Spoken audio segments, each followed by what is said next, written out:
Thank you so much, Governor, and thank you all for coming out. I really like your metaphor, hearings. That's what these really are. We've been traveling around the Midwest. One metaphor is roadshow, but a better metaphor is hearing, because we want to hear you.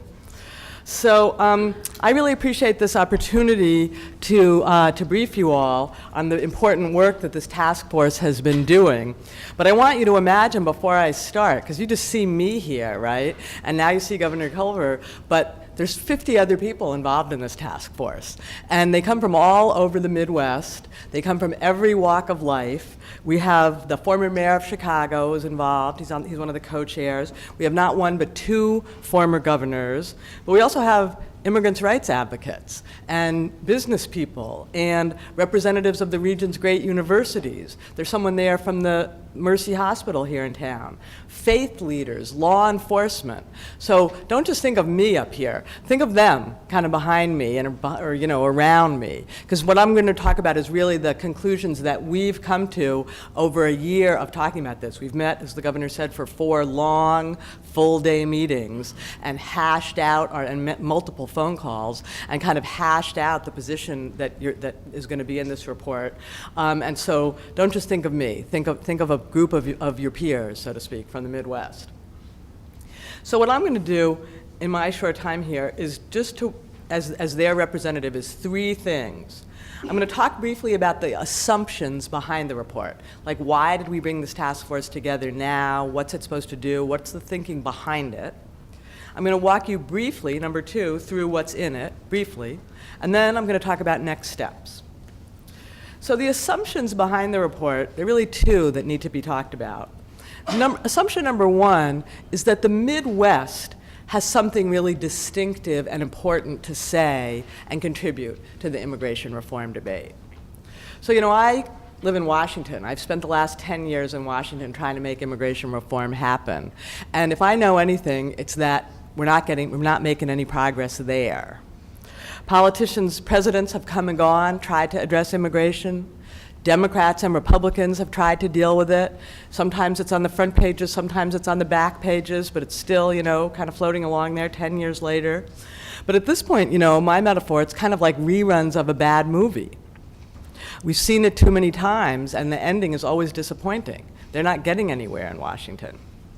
So one of the key assumptions behind this report is that some people from outside need to get engaged in the debate, need to lift their voices and throw their ideas into the mix. And basically, most important really, is give Washington a kick in the pants, right? I mean, Washington's been kicking the issue down the road for 10 years. They need to hear from some people that vote for them. We really need this solved.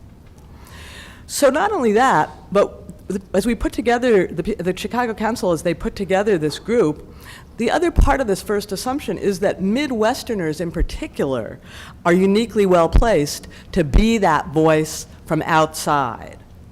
Midwesterners are problem solvers. They have a long experience of immigration. I mean, I'm from New York, and I hate to admit this, but I think the Midwest has probably seen more immigration from more countries over a longer period than any other region of America, right? So you know something about it, and you know how to make it successful. And the Midwest's recent experience of immigration is also distinct in many ways from other regions of the country. Like most regions, you need high-skilled talent. You're looking for high-skilled talent. Like many regions, you need some less skilled workers, but you also need to fill in for your dwindling, stagnant population in a lot of parts of the Midwest. And that gives the region a kind of different take on the issue, and in my view, frankly, a kind of appreciation of what immigration can bring that I don't see in too many other regions of the country. So, I know it's not uniform. I know there's some people out there, if we went out in the street with a microphone, there'd be a lot of people who had some not such nice things to say about immigration. But there's an appreciation in some circles of what immigrants bring, and really a close-up understanding of the new life and the new energy and the entrepreneurialism and the good values that immigrants are bringing to the region. So the assumption number 1 behind the report is that the Midwest needs to raise its voice. It has a vital and unique contribution, has to be part of the debate. The assumption number 2 that we're making, that's behind this report, is that there needs to be an argument for immigration reform from the point of view of competitiveness. Now, there are a lot of reasons, there are a lot of things that are broken about the immigration system, right? And there's a lot of different reasons why we need to fix it.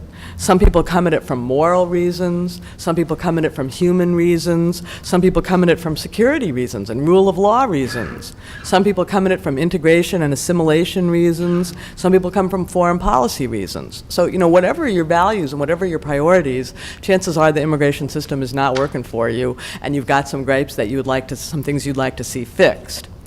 But the assumption behind this report is that we really need to talk more about and lift up and help people understand how that broken immigration system is hurting the American economy, how it's holding back our economic growth, how it's depriving us of skilled workers and entrepreneurs, how it's putting us at a disadvantage next to the countries who we compete with, and how it's slowing our job growth and limiting our productivity.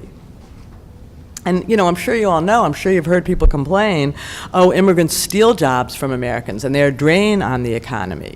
Well, the truth is, nothing could be further from the truth. The exact opposite is true. Immigrants create jobs and they enhance American productivity and they help businesses stay healthy and competitive.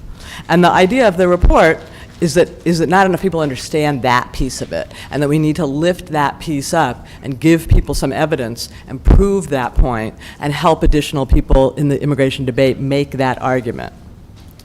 So I don't think you all have the report, do you? I'll just, so you don't have, I won't be able to say look at page X and look at page Y, but let me just give you a rough, a quick run through of some of what's in it. So the bulk of it is this argument for competitiveness, and I'm going to give you a couple of those numbers in a minute. We also do, so because you can't, leave, there are a lot of other arguments that need to be made. We do have a sidebar, one page, on the moral argument for reform. We have an argument about the political case for reform. There are going to be 8 really compelling sort of human interest stories, spotlights written by Reku, the concrete reality of immigration in the Midwest. There's even some history of immigration in the Midwest. But so the heart of the report is this argument from economics, this argument about competitiveness. And I picked sort of 5 facts at random just to give you a sense of kind of what's in it. Let me throw them out. So fact number 1, according to the Indiana-based Lumina Foundation, the United States won't be globally competitive in 2025, will not be globally competitive in 2025, unless 60% of Americans have post-secondary degrees. 60%. Well, guess what the number is now? 38. And one of the arguments is that immigration can help with that. Skilled immigrants will come, people will bring university degrees, people will go to university. Of course, we want Americans to go to, as many as Americans as possible to go to university as well, but the point is we need to get to that 60% number, and immigrants can help us. Fact number 2, a 2011 survey by Deloitte and the National Association of Manufacturers found that even when the United States was at 9% unemployment, right? 9% unemployment, you wouldn't think manufacturers would have job openings. Well, guess what? Even when we were at 9% unemployment, US manufacturing companies could not fill 600,000 positions for skilled workers.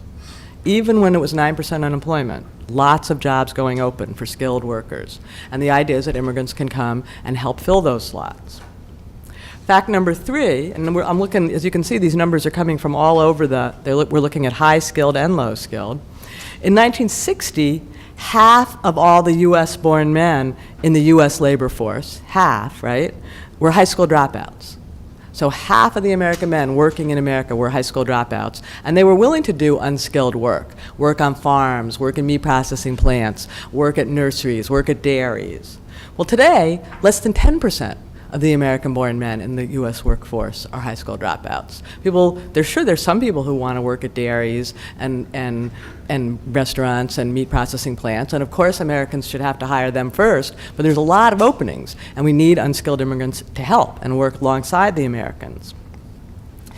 Fact number 4, according to the Bureau of Labor Statistics, the occupations that are going to grow fastest between 2010 and 2020 is home health care aide and personal care aide. Now, again, Obviously, we want employers to hire American workers first. We want American workers to get jobs. But I don't know how many of you know people who are raising their kids to be home health care aides or personal care aides. And we're going to need immigrants to fill some of those jobs.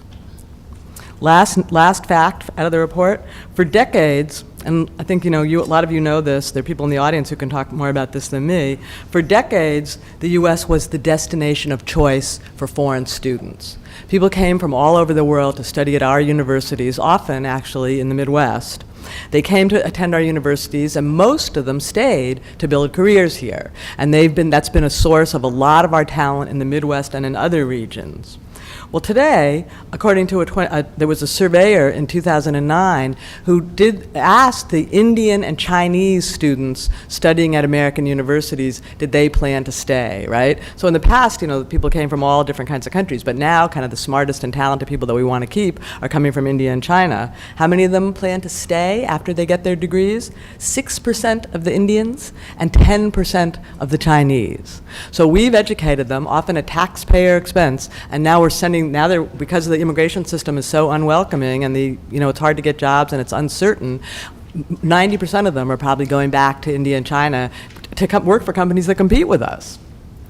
So, this is just a sampling of the kind of argument that's in the report. We're making the argument from facts and figures that the immigration system is broken and we need to fix it for the sake of our economy, for the health of our economy and our productivity.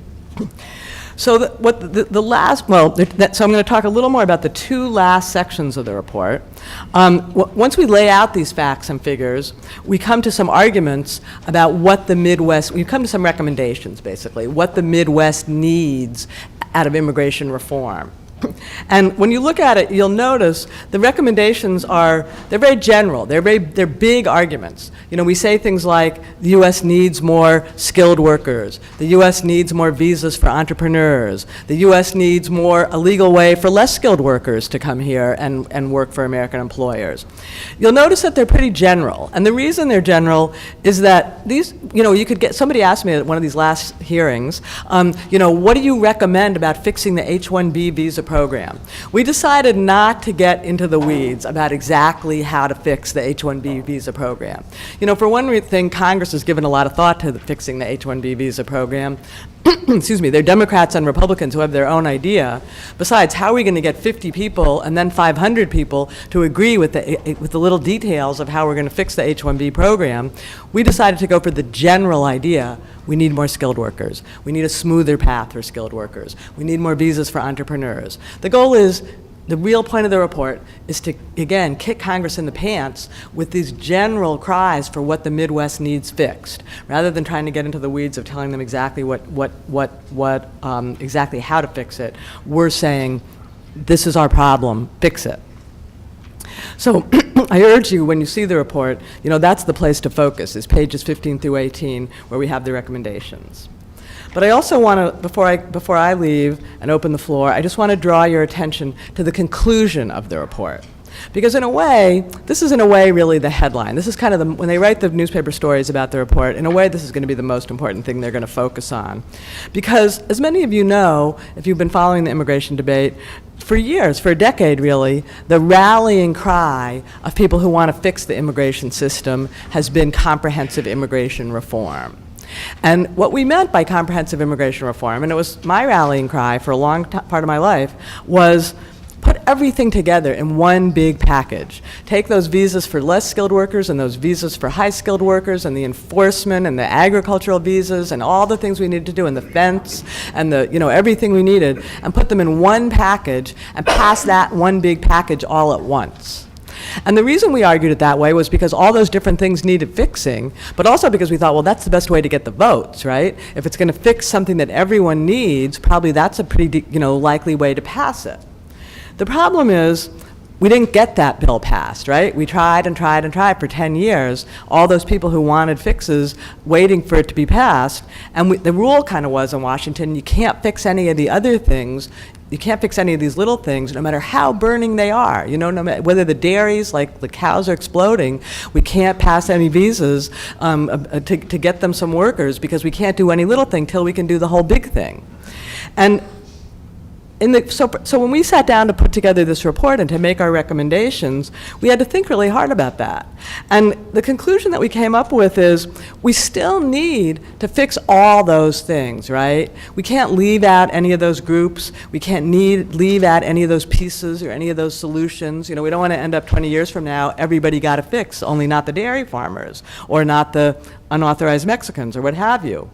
But, and this is our important but, this is really our headline, if Congress can't find the will, and Congress can't figure out how to combine all those pieces in one big fix, then we need them to get started on whatever they can do. If they can pass some visas for entrepreneurs, great, let's do some of those little pieces. If they can pass some pieces for dairy farmers, great, let's do those pieces, with the idea that you start to take pieces of the problem off the table, you start to build some momentum. Even if those little fixes are very small, at least they'll get us started and get us going down the road. And that sounds sort of obvious, and I think to pragmatic Westerners, the answer is duh, of course, why didn't we say this a long time ago? But there's been a lot of resistance among the people fighting for reform to that idea that let's start where we can. And so I think the headline, in a way, of this report is going to be, let's start where we can. So my time's up. I just need to do one more thing before I leave the podium, and that's basically throw the ball back at you. Because we are not just here to explain what we're doing to you. We really are here. I love the governor's phrase. This really is a hearing. We're here to get your input and your feedback, the input and the feedback of the people who are going to come up to this table, but then also the input and feedback of all of you. We want your voices in the report. We want your recommendations in the report. We want to know how you think the immigration system is broken. We want to know how it's holding back economic growth at your business or in your community. We want to know specifically what you want the government to fix, because we may have left something important out. So with that, I'll be quiet and look forward to the discussion.